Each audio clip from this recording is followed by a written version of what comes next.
Hoje, as empresas elas se estruturam considerando uma economia fiscal. Qual é a minha carga tributária? Eu, como advogado tributarista, e o contador também, muitas vezes vai dizer...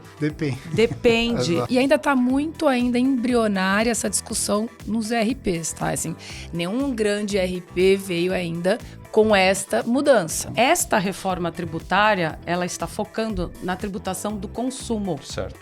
E já trouxe algumas questões também de patrimônio.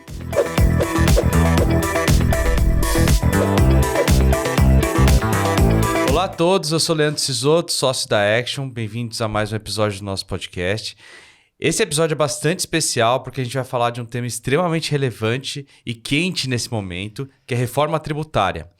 E para falar sobre esse assunto, a gente se cercou de duas pessoas extremamente especialistas no assunto e que vêm acompanhando por dentro esse assunto durante os últimos anos. Então, para a gente é um privilégio ter aqui a Vanessa Domeni e a Trícia Braga para falar sobre esse tema tão importante na nossa vida como um todo, né? Não só como consumidores, mas principalmente como gestores de empresa. E eu estou aqui junto com o meu sócio, Eduardo Sandri. Olá, sejam bem-vindos ao nosso podcast. Caso vocês gostem desse episódio, que eu estou bastante empolgado, por favor, não deixem de dar seu like, de comentar. Para a gente é muito importante nessa nossa jornada como comunicadores agora. Trícia e Vanessa, bem-vindas. Muito obrigado. Obrigada, Leandro. Obrigada, Eduardo. Obrigada, Action. Primeiro, quero parabenizá-los pela iniciativa, né? Trazer pontos que são tão importantes para toda a sociedade, né? Seja como consumidor, como empresário, como empreendedor. E esse tema, ele é interessante, instigante e, de fato, bastante importante. Então, uma honra estar aqui com vocês. Muito obrigada pela oportunidade. Prazer é nosso. Obrigada, Eduardo, Leandro. Também estou muito empolgada em dividir aí com vocês alguns insights sobre a reforma tributária. Trícia e Vanessa, acho que para começar, queria que vocês se apresentassem para o nosso público. Tá bom, eu sou a Vanessa Domeni, sou advogada, tributarista, sou sócia do escritório Lima Júnior Domeni Advogados, sou mestre em Direito Tributário, vice-presidente da Comissão de Direito Tributário da OAB Pinheiros, sou também investidora anjo, né? Porque só ser advogado tributarista não é fácil, né? Então, sou investidora anjo de algumas startups também e dediquei minha vida aí bastante a ajudar os empresários a potencializar seus negócios aí, sempre trazendo segurança jurídica, né? E estamos num momento bastante importante, espero colaborar sempre aí com a sociedade. Eu sou Trícia Braga, eu sou advogada tributarista por formação. Eu hoje sou diretora sênior de uma empresa americana, né, voltada à área fiscal, chama Avalara. É uma empresa americana de tecnologia, né, soluções fiscais. Também sou investidora anjo, junto com a Vanessa. E, assim, tenho esse... muito claro que essa parte tributária aí, ela está muito caminhando, não... desde 2008 para cá, para a área de tecnologia. Então, eu me aprofundei muito na parte de tecnologia na área fiscal. Eu queria só fazer um complemento aqui, né, na apresentação de vocês, porque elas são, né, tanto a Vanessa quanto a Trícia, que a gente conheceu mais recentemente, a Vanessa é cliente nossa faz tempo já, mas elas são empreendedoras também. Então, esse nosso canal aqui é para falar com o empreendedor e com o CEO, tá? Principalmente de empresa média. Então, elas sabem falar, elas entendem as dores que vocês estão passando, né? Os empreendedores aí estão assistindo a gente, né? E esse primeiro podcast, a gente vai gravar dois, a gente tentar gravar dois, né? O primeiro é para a gente entender a reforma tributária. A gente está aqui no início do segundo semestre, né? Vamos falar já, porque a reforma tributária, em tese, já começa a impactar agora no início do ano que vem. Eu já fiz essa pergunta para elas, então já vou antecipar. Falar, quando que eu deveria estar me preparando para a reforma tributária? Elas vão falar, bom, há muito tempo atrás, então vamos pular já essa pergunta, né? E vamos para frente aqui entender a reforma tributária e, na sequência, a gente vai ter um outro podcast para entender o que fazer dado o contexto da reforma tributária, tá bom? Que eu acho que, sinceramente, talvez até mais importante do que entender só a reforma tributária. Tem uma lição fazer, de casa, né, Edu, para ser feita. Então, vamos lá. Quer fazer a primeira pergunta, Leandro? Não, maravilha. Eu acho que, assim, a primeira pergunta que eu queria fazer é por que nós estamos fazendo uma reforma tributária no final das contas, né? O que está motivando a gente a rever, né? É muito óbvio para quem está vivendo as dores, mas eu acho legal vocês darem o espectro como um todo. Perfeito. E esse é um ponto bem importante mesmo, porque a nossa Constituição é de 88, né? Aqui está vigente até hoje. E, de fato, ela hoje tem alguns pontos que talvez já não acompanhem a evolução, né, das nossas vidas. Então, é importante, sim, a gente está sempre de olho nessas questões. E a reforma tributária, no que tange aí a questão empresarial, ela, de fato, traz muitos entraves para a economia, né? Ela trava os investimentos. E por quê? Primeiro motivo é porque nós temos uma quantidade de normas complexas, difíceis de interpretar. Quando não, na maioria das vezes, elas têm inúmeras interpretações. Receita Federal interpreta de um jeito, o contribuinte entende de outro, o contador de outro, o advogado outro, e aí o STF outro ainda. Então, é muito difícil você entender as normas no Brasil. Elas são complexas, elas trazem imprevisibilidade e, consequentemente, uma insegurança jurídica muito grande para o empresariado. Então, hoje, no atual mundo, em que a gente fala, inclusive, de muitas tecnologias, você vê empresas de tecnologia, por exemplo, elas não sabem hoje qual é a tributação delas. Eu pago ISS ou eu pago ICMS? É só um exemplo.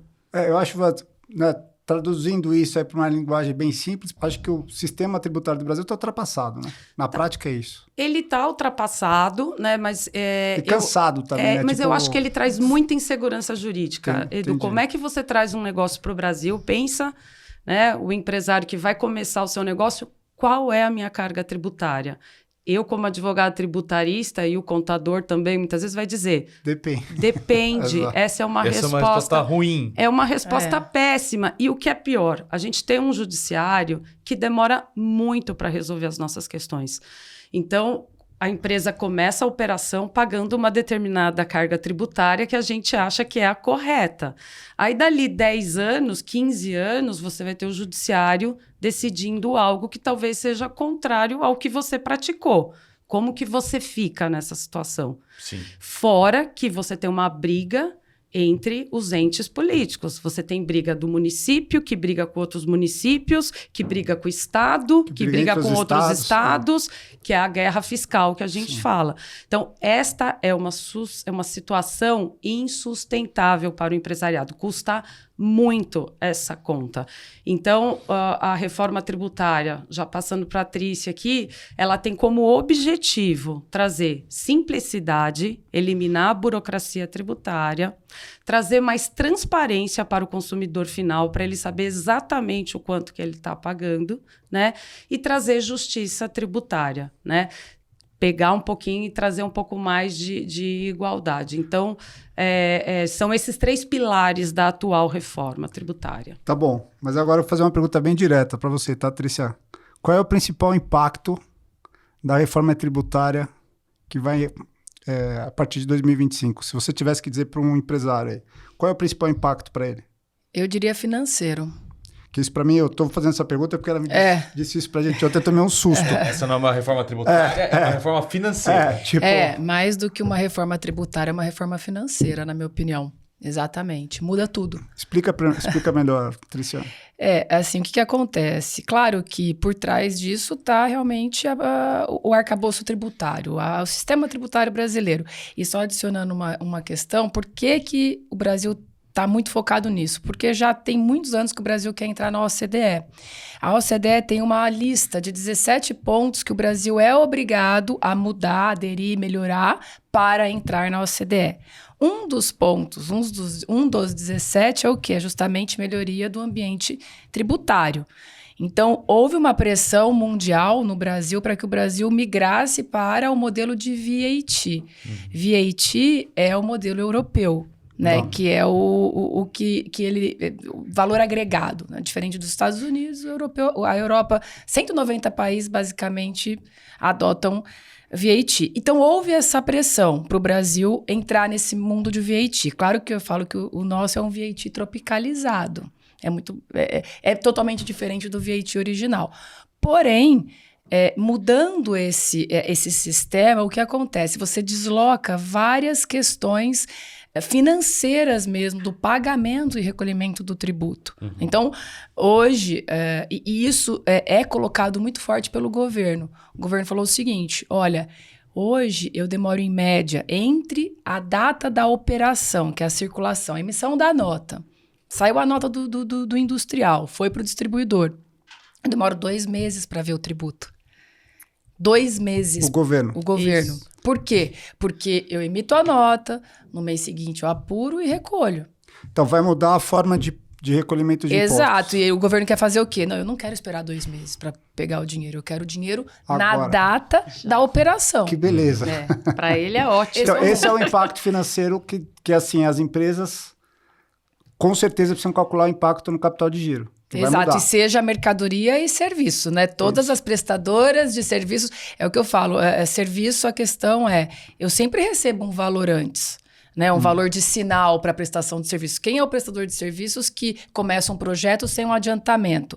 E esse adiantamento é justamente para subsidiar o projeto. Hoje ele paga tributo sobre aquilo? Não, é um adiantamento. Uhum. Ele vai passar a pagar, porque a lei fala fornecimento ou pagamento que vier antes. Então, eu desloco todo o meu pagamento sempre para o primeiro momento que... Ou seja, o imposto vai ser pago na transação financeira e não mais na emissão da nota fiscal. É isso aí. Então, essa já é uma dica aí para quem está assistindo, né? Ou seja, se você não está entendendo o impacto, né, da reforma tributária no teu caixa, é bom começar a entender. E aí, pelo nossos clientes, a gente sabe que as empresas estão muito apertadas, o capital está super caro, muito pouco dinheiro circulando, né? É difícil conseguir linha, né? E aí entra uma reforma tributária trazendo um impacto de caixa de capital que de muita giro. gente nem está sabendo, tá bom? Eu falo isso porque, sinceramente, ontem foi a primeira vez que eu entendi com tanta clareza, tá? Tá bom. Eu queria perguntar, só para a gente se situar, em que momento da reforma nós estamos? O que já foi feito? Que discussões estão acontecendo? E o que a gente... E quais são os pontos de maior sensibilidade nesse exato momento da discussão? Tá. Acho até que é importante a gente dizer assim, que reforma tributária nós estamos falando, né? Porque você tem tributação sobre consumo, você tem tributação sobre patrimônio e você tem tributação sobre a renda. Esses são os 3 tipos de tributação que nós temos. Tá bom. Esta reforma tributária, ela está focando na tributação do consumo. Certo. E já trouxe algumas questões também de patrimônio, de TCMD e de TBI, que também vão impactar os investimentos. E a reforma sobre a renda, ela vai ficar para um segundo momento. Então, na reforma sobre o consumo, o que a gente tem de um modo geral? A gente tem 5 tributos hoje do consumo, que é o ISS, o ICMS, o PIS, a COFINS e o IPI. Perfeito. A ideia da reforma tributária sobre o consumo é acabar com esses 5 tributos, eles vão deixar de existir em 2033, né? A partir de 2026, a gente começa uma transição que vai até 2032. Então, esses 5 tributos sobre o consumo, eles vão ser substituídos por 2, que é o IBS, Imposto sobre Bens e Consumos, que vai ser um tributo que substitui o ISS e o ICMS. Então, ele é de competência de quem? Se junta tudo num comitê gestor, que é quem vai cuidar do IBS, e esse comitê gestor ele é composto dos municípios, dos estados e do Distrito Federal. E o segundo tributo é a CBS, que é a Contribuição sobre Bens e Consumo. Tá bom. Sobre Perfeito. bens e serviço, desculpa. E ele substitui o quê? O PIS e a COFINS. E ele é de competência da Receita Federal. Então, caem 5 tributos e entram esses 2 tributos. E tem um outro ainda... E nesse período de 5 anos, você vai conviver com 7? Você vai ficar com 5 Praticamente, porque a partir de 2026 começa a transição, você vai conviver, na verdade é mais do que conviver com 7, você convive com 2 sistemas tributários completamente diferentes. Então, ele vai ser gradativo. Então, em 2026, você já começa a conviver com toda a burocracia do atual sistema tributário, que é o ISS, ICMS, PIS, COFINS e o IPI, e até 2032 você vai convivendo com ele junto com o novo sistema que é do IBS e do e da CBS. Certo. E tem um terceiro tributo que é importante falar, que é o imposto seletivo. Ele não é uma substituição do IPI, mas ele vai incidir sobre aqueles bens que são prejudiciais à saúde. Certo. Então, Tipo, tá imposto sendo... do açúcar, imposto... bebida, cigarro. Então, assim, Entendi. é um imposto que está trazendo também bastante discussão, né? Imagino. Ele não substitui o IPI, porque o IPI vai continuar existindo para alguns produtos, né? De acordo com a sua alíquota, ele ainda vai continuar incidindo. E o imposto seletivo é isso, é para realmente tentar acabar Inibir. com os malefícios para a saúde, para consumo. Esse é um pouco o objetivo. Então, assim, de um modo geral, a gente vai conviver. Isso é muito importante. A partir de 2026, as empresas já vão ter que estar preparadas para começar a trabalhar com essa nova sistemática, sem abandonar, obviamente, o atual modelo. Que aí é um grande problema para as empresas, né, Exato. Edu?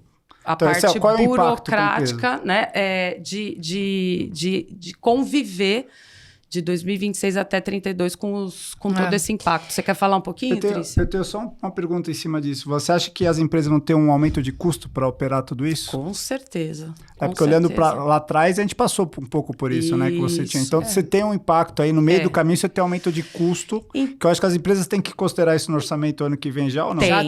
Já tem que começar a olhar, estão. né? Tem uma questão que eu acho importante falar, Edu, que o governo fala bastante em simplificação. A reforma tributária, se você for ouvir qualquer propaganda da reforma tributária, o slogan é a simplificação tributária. E pode ser que ela aconteça mesmo daqui 10, 5 15, anos. 20... Até 2033 vai ser Pelo menos, caos tributário. Até esses atuais tributos serem extintos, assim, vai ser muito complexo, vai ter um custo burocrático ainda significativo.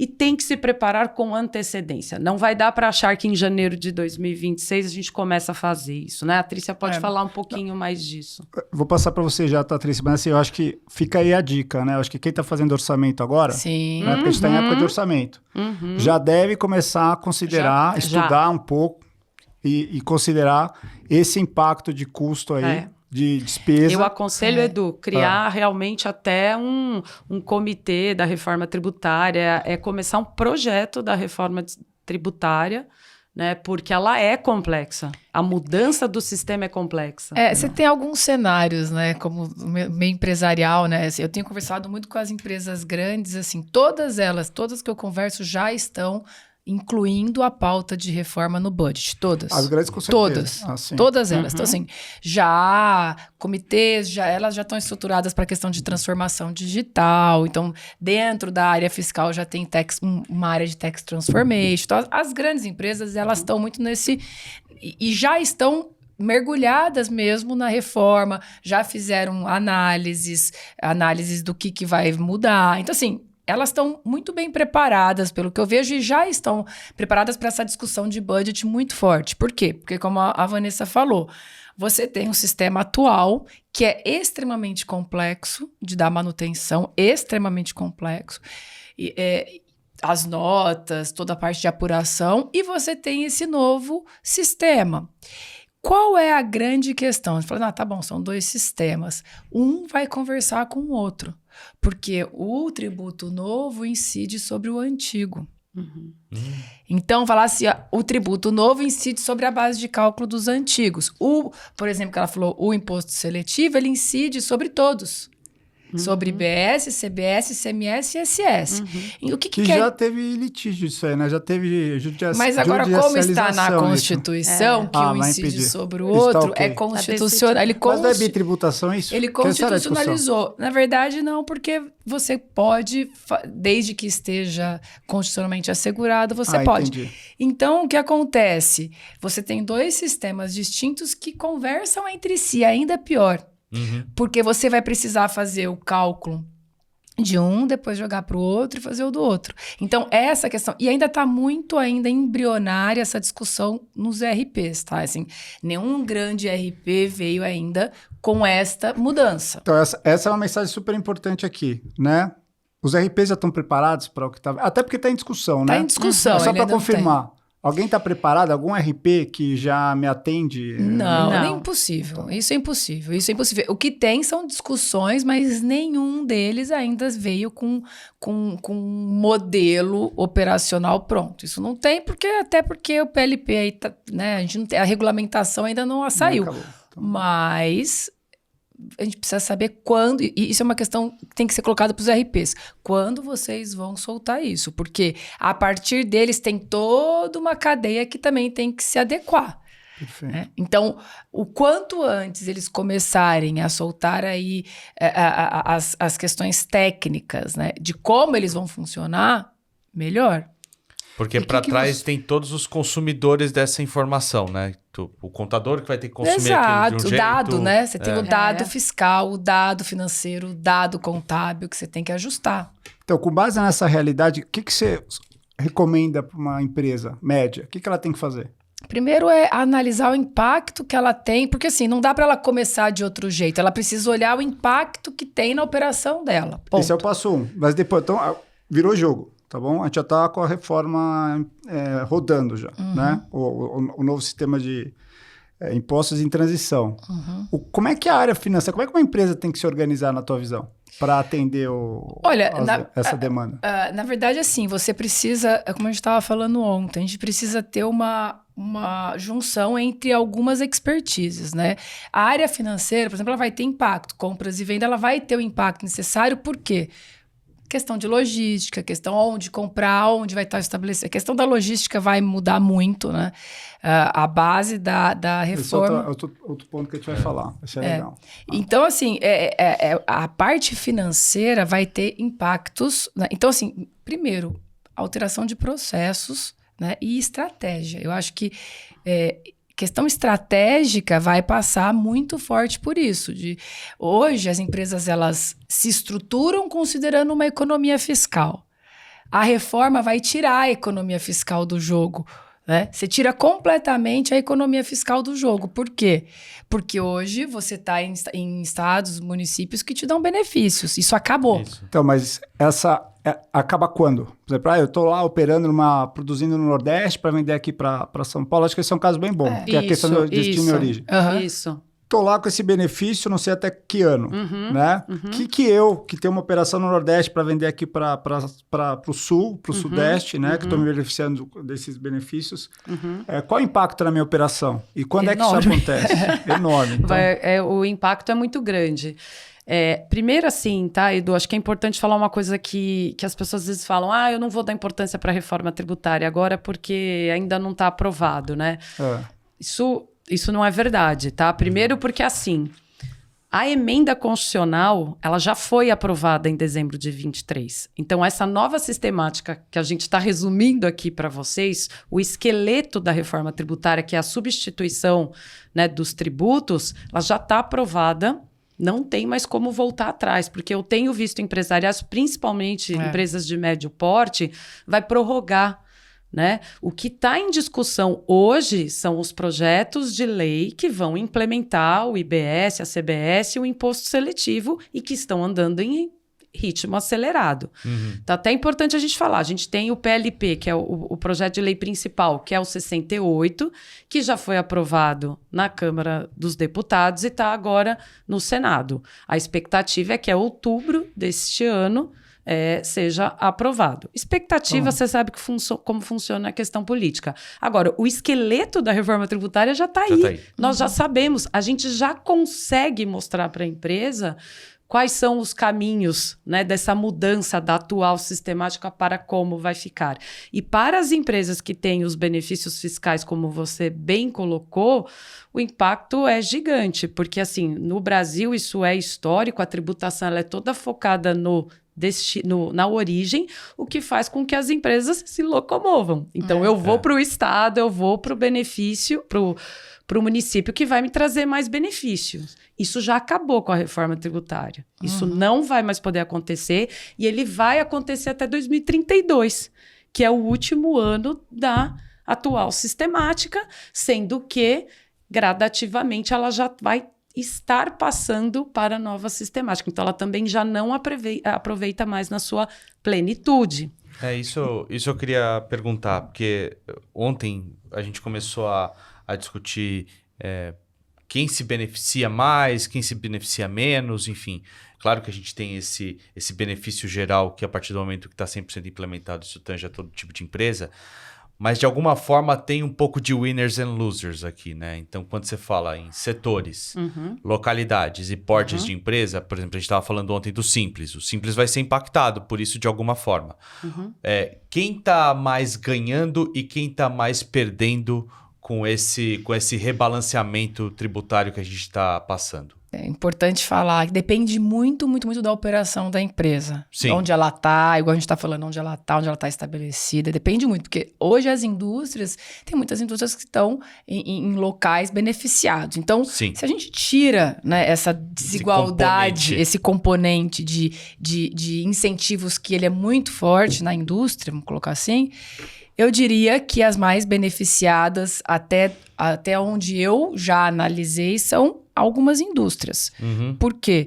Porque hoje você tem uma carga... Hoje, você tem uma carga maior de CMS do que de ISS. Então, esse é um problema que a gente já vem enfrentando há anos, que os prestadores...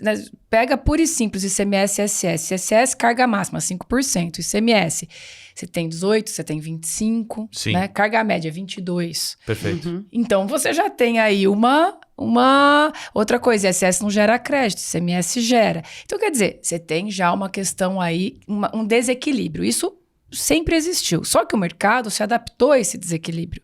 Sim. Certo? Preço se adaptou, o preço se adaptou. Então, agora você tem o quê? Você tem uma carga única entre mercadoria e serviço. E eu tenho visto muito, a gente fala, o CBS incide sobre uma coisa e o IBS não. Não, gente, todos incidem sobre tudo.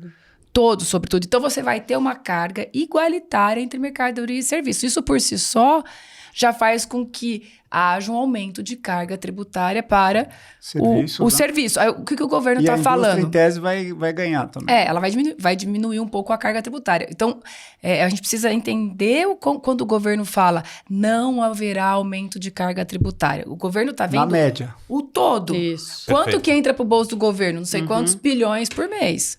Então, isto não vai mudar. A carga total e o valor que ele está arrecadando. Isso ele não pode mudar. Agora, individualmente, empresa a empresa, vai mudar. Então, mais uma vez, Edu, para os empresários, quando eles veem essa questão de que não vai ter aumento de carga, ele fala, tô tranquilo, tô ok. Só que não é esse. Individualmente vai ter muito ou aumento ou redução de carga. Né? Então, assim, vai ter... Perfeito. Tá, então, não, eu acho isso aqui super importante, né? Eu acho que quem está, principalmente no setor de serviços, aqui a gente tá com o pessoal da Blues aqui, que é serviços, aqui tá o Sama aqui. Calma, Sama. Não fica apavorado, Tem que ficar pode piorar, tá? Tem que ficar atento. A gente é muito focado no setor de construção civil, tá bom? Então eu queria aproveitar para fazer um gancho especificamente para a construção civil sobre a reforma tributária, tá? Como você vê o impacto da reforma tributária para a construção civil? O que você falaria para um CEO de uma operação de construção civil e incorporação? Do que eu estou acompanhando, né? A gente presta também, a gente tem bastante empresa de construção civil, que é um dos setores que vão ser mais impactados. Toda empresa, seja ela indústria ou serviço, que adquire produtos do Simples Nacional, tem que parar tudo e avaliar. O governo também tem esse discurso de que Simples Nacional não vai ter impacto. Não muda nada. Eu mantive o Simples Nacional, realmente. Simples Nacional continua existindo na reforma. Ponto. Mas Simples Nacional, eu não quero recolher IBS e CBS separado. Então, o que o governo fez? Ele instituiu um regime que a gente chama regime híbrido de Simples Nacional. Você pode ter o regime puro de Simples, que ele inclui um IBS, um CBS muito pequeno dentro do Simples, daquelas fatídicas tabelas do Simples, ele inclui um valorzinho, diminui um pouquinho de CMS, SS, inclui o IPIS, COFINS, inclui um pouquinho de IBS, CBS, mas é muito pequenininho. A maior carga ainda continua sendo ICMS, ISS, PIS e COFINS. Tá. Então, esse é o regime puro. Inclui uma pequena alíquota ali dentro. E eles vão recolher um recolhimento centralizado, continua igual. O híbrido eu estou aderi ao Simples e eu não vou pagar o IBS e CBS dentro do Simples. Eu vou pagar ele segregado. Então, eu opto pelo Simples dentro do regime regular do IBS e CBS. E aí eu recolho o Simples da forma como eu estou recolhendo e o IBS e CBS à parte. Perfeito. O que isso muda? Traduz isso para uma linguagem mais simples, Trícia. O que isso muda na prática para uma construtora incorporadora? Então, quando a construtora contrata o Simples Nacional, se ele está no regime puro, ela tem um crédito muito pequeno de IBS e CBS. Muito pequeno. E, gente, assim, a base da reforma é creditamento.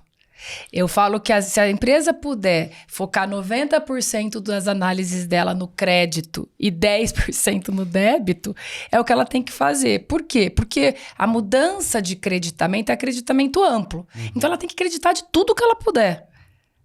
Quanto mais ela se creditar dentro da lei, menor é o débito. O débito está colocado, a alíquota está ali. Então, a construtora, se ela for optar por contratar pessoas do Simples Nacional, empresas do Simples Nacional, que eles estejam no regime regular de IBS e CBS, porque ela vai ter o crédito cheio do IBS e CBS. Aí vai falar, não, isso vai aumentar o meu custo enquanto construtora. Negociação Perfeito. com o fornecedor. Então, deixa eu fazer a pergunta ao contrário aqui. Então, uma empresa que está hoje no Simples, tá bom? Faz sentido ela mudar, analisar e falar assim, olha, vamos supor que eu cresci 0, fiz análise com o cenário de 2024, decidi ficar no Simples. Agora eu estou entrando em 2025, 2026. Talvez valha a pena mudar para um presumido ou para um real? Total. Você tem que fazer essa análise agora. Sim. Tá bom. Sim. Tem que escolher agora. Isso é uma dica para o pessoal. Super bom. Isso aí todas as empresas de Simples Nacional já devem estar fazendo análise. Inclusive, já devem ter os seus clientes batendo a porta para dizer se vai ou não vai migrar para o regime IBS e CBS. Porque se você não for, eu não contrato de você. Tem uma pergunta para vocês aqui. Então, a gente está falando aqui com o pessoal da área de construção civil, tá bom? Que a gente tem bastante cliente aí. Você acha que vai ter um aumento de imposto ou não? Na prática, sim ou não? Não sabemos. A reforma tributária deve gerar um aumento de imposto para essa indústria especificamente?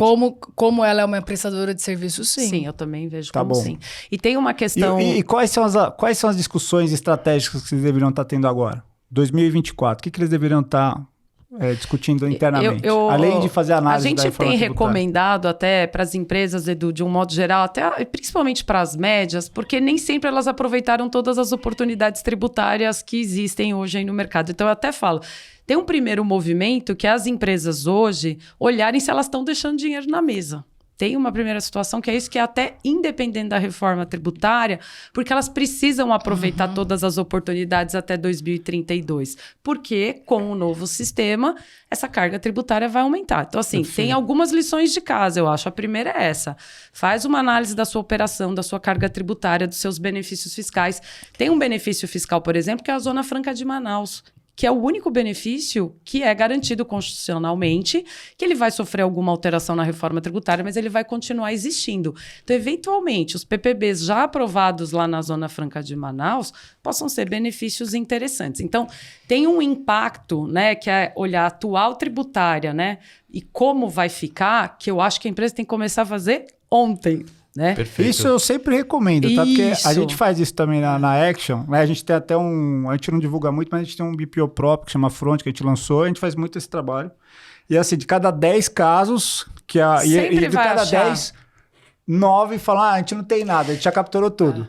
Mas assim, em 6, 7, você acha valor lá para E tem uma pergunta aqui que eu vou te deixar curioso agora aí, ou bravo, né? Mas assim... Vai. Eu te pergunto, os créditos que as empresas identificarem na atual sistemática, né? ICMS, ISS, PIS e COFINS em especial, eles vão poder ser aproveitados lá em 2033? Sua pergunta para mim? Tô só te instigando. É um passa ou repassa. Mas é um passa, ponto repassa. importante. Não, Mas aí qual é a eu tô resposta? só te instigando porque, assim, a reforma tributária foi sagaz, eu vou chamar aqui. Por Tá quê? bom. Ela usou a expressão, principalmente no PIS e na COFINS, ele colocou poderá ser. E o poderá ser, Aí para já o direito, abriu. não é deverá. Entendi. Então, a gente tem uma dúvida Perfeito. muito grande É. se os créditos, situações em que a empresa ou recolheu indevido, ou não está tomando crédito daquilo que deveria ser tomado. A gente tem uma dúvida muito grande qual vai vir a regulamentação disso, porque, na minha opinião, o governo vai tosar o máximo. Perfeito. Vai impedir o máximo. Então, assim, esse primeiro passo de olhar para a sua operação hoje, identificar todas as oportunidades e se organizar para aproveitar até 2032, ele é para ontem mesmo. E quando que eu garanto o meu direito aí? Assim, eu tenho que garantir esse direito que hoje eu tenho, daqui a pouco eu vou deixar de ter. Quando é que eu tenho que agir? Você tem que agir agora. Primeiro então. porque quando você está falando de ir atrás de uma oportunidade que você pagou a mais ou algum crédito que você não sabia que poderia tomar, você pode utilizar os últimos 5 anos, a partir da data que você tomou essa providência. Então, cada mês que passa é um mês perdido. Legal. Eventualmente. Né? Entendi. E aí, por que é importante isso? Que eu estou chamando de momento pré-reforma. Você precisa fazer isso, olhar a sua operação, identificar essas oportunidades, porque é essa atual situação, quanto melhor ela for espelhada, é o que vai te garantir para a gente conseguir fazer essa análise de impacto para a reforma tributária. Né? Você pega alguns setores, as margens são muito apertadas. Né? Muito apertadas. E a parte tributária faz parte. Deixa Só uma questão que está me vindo aqui, que eu acho que é para colocar uma pimentinha, que é bem interessante. Pensa o seguinte, a empresa não fez nada, né? Como a gente está vendo, tem muita empresa, não quero fazer nada, vou esperar, tal, beleza. 2026, implementei a reforma, legal. Verifiquei lá em 2026 qual era a diferença, houve uma diminuição de carga, indústria, houve uma diminuição de carga, adorei, legal pra caramba essa reforma. Chega em 2027 e 2028, o governo vai lá e autua essa empresa em 2024. E aquilo que ela achava que fosse uma redução de carga vira um aumento de carga. Uhum. Então, assim, não se esqueça, o governo pode fiscalizar os últimos 5 anos. Tudo aquilo que você fizer de análise de impacto entre o atual e o futuro tem que estar correto. Uhum. A análise hoje, eu ainda posso sofrer autuação até daqui 5 anos. Uhum. Se eu sofro uma atuação daqui a 5 anos, muda completamente a minha análise feita hoje. Exato. Então, isso uma coisa assim, e isso acontece, gente, na prática. Da empresa fazer todo um planejamento, chega no meio, o governo autua, toda aquela economia que ela teve vai por água abaixo. Perfeito. Então, assim, esteja muito ciente, é o que eu falo, quando eu chego em qualquer empresa...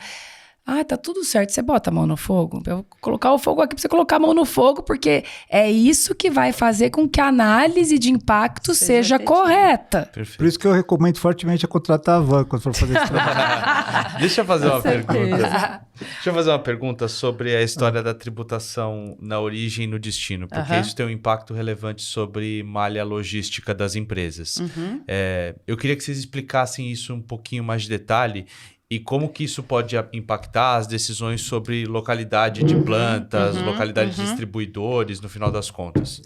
Na verdade, a reforma vem para acabar com isso, tá? Perfeito. Leandro, é bem isso, assim, a guerra fiscal, como é conhecida por muitos aí, ou a briga entre os estados, ou a briga entre os municípios, né? A dos estados tem muito a ver com isso que você falou de localidade, né? Eu vou transferir minha fábrica para um lugar que está me dando mais benefício.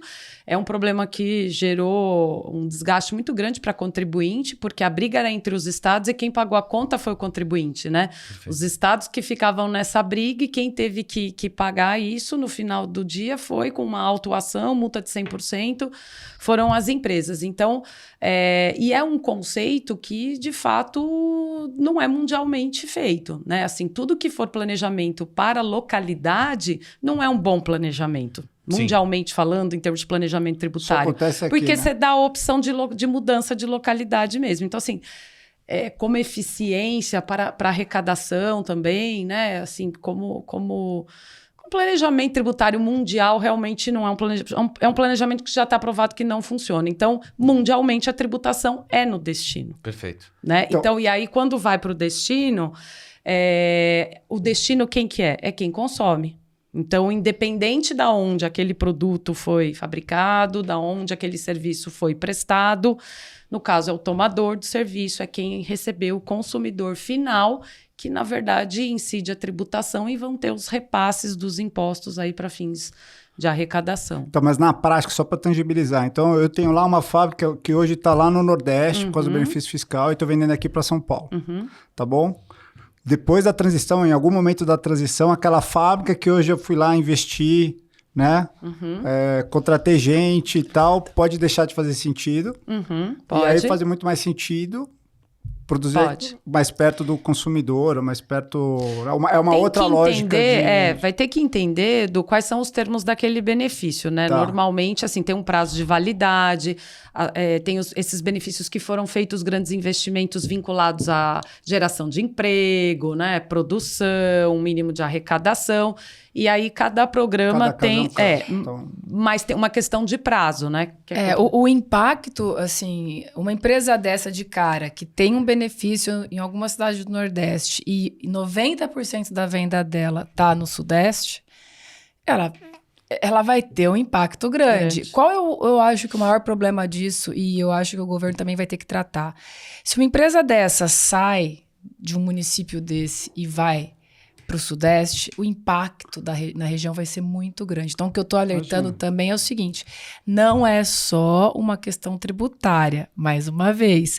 Ela pode ter um aumento de carga, porque ela está indo para o destino, a logística dela vai ser maior, continuar maior, sendo que ela não vai ter aquele benefício fiscal. O que vai acontecer? Ela vai desembolsar mais. Porém, se ela sai de um dia para o outro daquela região, ela deixa de gerar aqueles empregos. Então, o governo, de alguma forma, vai precisar cuidar disso, porque são justamente estados e municípios que contam 100% com aquela arrecadação. Tá bom, Trícia, mas alguém que está montando uma fábrica agora... não, agora aí, sim. Qual é a lógica que ele tem que seguir? Destino. Destino. O destino. Tá montando algo agora, fazendo um plano agora... Eu realmente preciso olhar o destino. Quem já montou uma fábrica nessa lógica antiga está com um problema, em tese o Estado vai ter que ajudar, porque senão o estrago é muito grande. Agora, quem está para tomar uma decisão de construir uma fábrica, a lógica é totalmente diferente. Totalmente.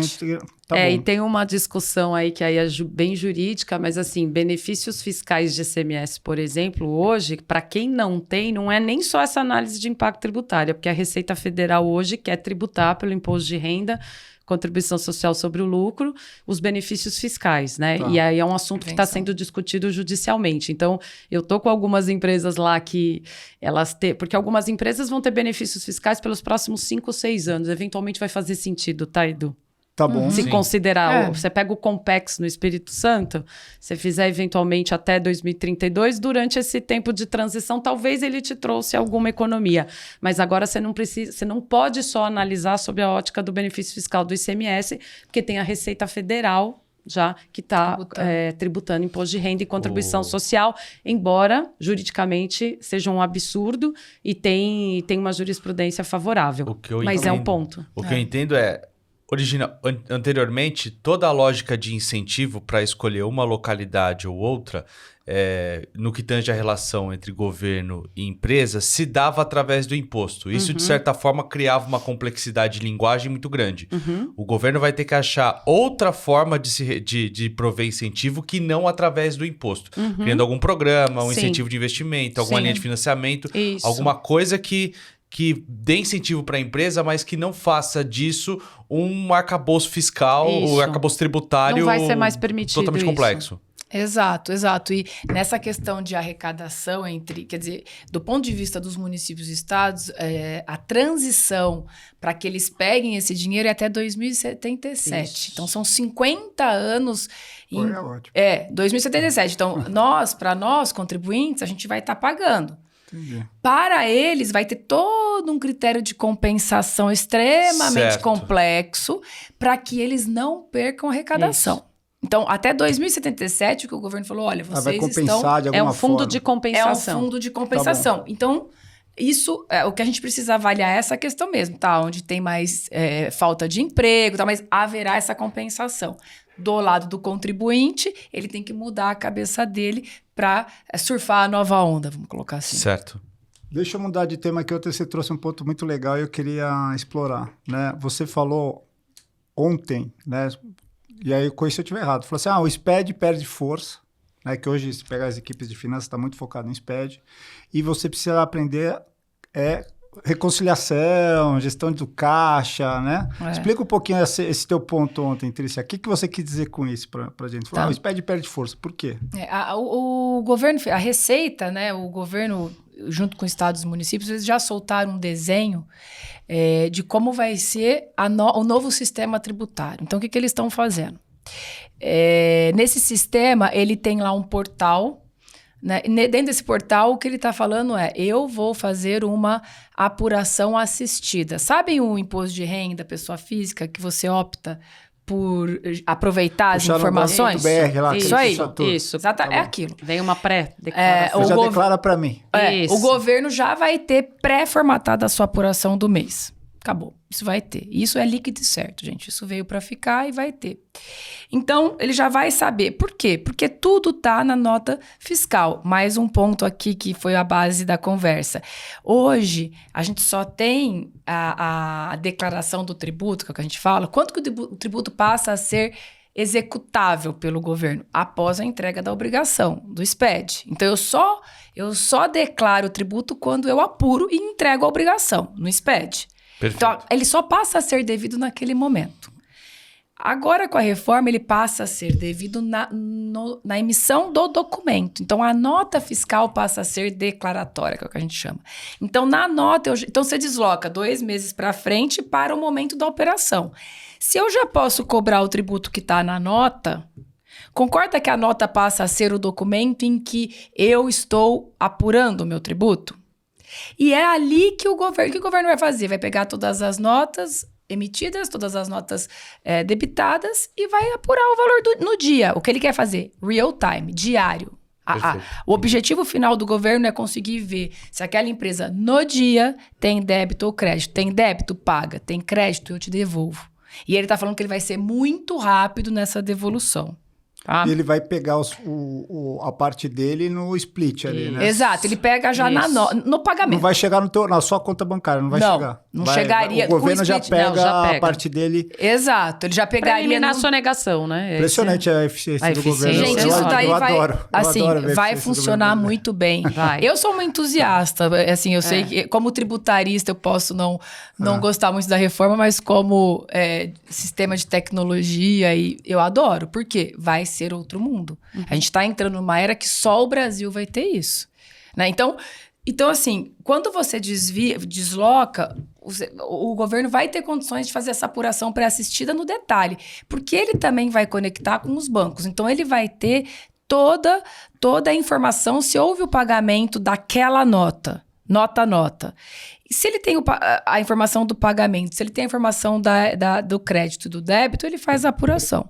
E aí ele vai o quê? Ele vai enviar essa apuração para a empresa. Qual é o trabalho da empresa? Claro que a empresa vai ter a solução dela, fiscal, a emissão de nota e tudo, mas qual vai ser o trabalho da empresa? Conciliar o que o governo está fazendo com o que ela está fazendo. E ela pode concordar com aquela apuração assistida e pagar aquele tributo, ou falar, ok, estou de acordo, ou não estou de acordo, entendo que é esse o valor. Na verdade, você não vai pagar, você vai pedir um ressarcimento. Ou né? pagar. Porque você já pagou. Assim, não são todos os casos que vão ter split payment, então pode ser que haja um valor a pagar residual no final do mês. Uhum. O ideal seria 0 a 0. Né? O que o governo quer chegar é num 0 a 0. E é por isso que você fala, então, que, na verdade, o foco vai ser menos no SPED, que é onde que era o report que você preparava e mandava para o governo, e vai passar a ser mais... Reconciliar as notas. É aí que você vai descobrir se você está pagando imposto direito. Então, muda bastante o foco aí do time financeiro. Né? Muda o foco. Fiscal. E o time fiscal ainda é muito comum a abertura que a gente chama de período de apuração. O que acontece? As empresas vão lá, entregam e pagam. Poxa, legal, entreguei, tá tudo certo. Aí daqui 3, 4 meses ela vê o seguinte, gente, isso é muito comum. Eu desafio quem não teve esse problema ainda. Poxa, esqueci de escriturar uma nota. Mas aquela nota é uma nota de crédito, eu paguei mais tributo. E isso acontece todos os dias nas empresas, gente. Não tem jeito. Ela abre o período de apuração. Ela abre aquele período, retifica aquela informação e diminui o valor do tributo, tá? Aí ela vai ter o quê? Ela vai ter um ressarcimento que ela tem que correr atrás, né? Pensa que agora ela não vai mais poder fazer isso, porque se eu vou fazer isso real time, dia a dia, se eu esqueço uma nota, necessariamente eu vou estar pagando. Para eu reabrir, eu vou ter que colocar isso lá no outro período de apuração. Então, do ponto de vista financeiro, são 3 meses que eu fiquei sem aquele dinheiro. Certo. Então, eu tenho um impacto efetivo. Então, assim, o que a gente chama a atenção é exatamente isso. O SPED, ele perde um pouco a força. Por quê? Porque o governo vai estar fazendo isso. Não é que a empresa não tem que se preparar. Tem. Mas ele perde um pouco a força, porque o governo vai estar suprindo isso. Agora, se a minha nota não estiver certa, se ela não estiver aderente com a lei do dia, acabou tudo. Sim. A apuração está errada. Então, assim, a outra dica é, gente, se concentre em cadastros de emissão de nota, em cálculo do tributo na nota. Se assegure que aquilo está 100%. Nota tá bonitinha, tá bom. A pressão sobre a financeira Acho muda. que tem, rapidinho aqui, só para mencionar um ponto que a Trícia já mencionou lá atrás, que assim, toda a reforma tributária, ela é baseada também nessa história do crédito amplo. Então, teoricamente, tudo que a empresa tiver relacionada com a atividade dela, ela vai poder tomar crédito. Por quê? Porque hoje nós temos um sistema no atual que é muito questionável. Quase tudo que se toma de crédito é questionável pelo governo. Então, fica essa questão aí, eu tomo crédito, depois eu vou ser glosado. E com essa nova sistemática, não. Esse crédito, teoricamente, ele vem para ser amplo. E aí, só chamar esse ponto, porque assim, teoricamente ele é amplo. Porque a gente já viu que na regulamentação agora, o governo já está restringindo.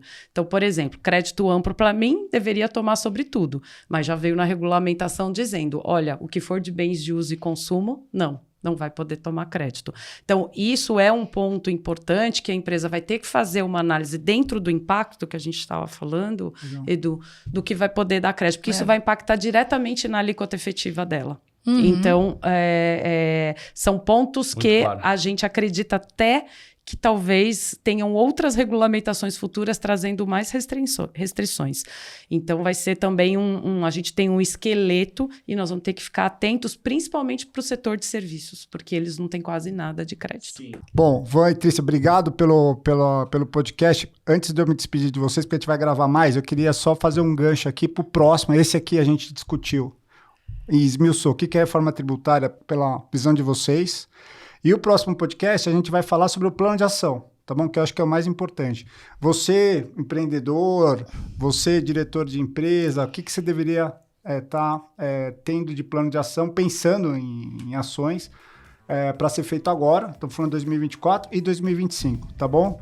Obrigado, a gente vai continuar no próximo podcast, mas vamos se despedir, vamos nos despedir mesmo assim, tá bom? Obrigado.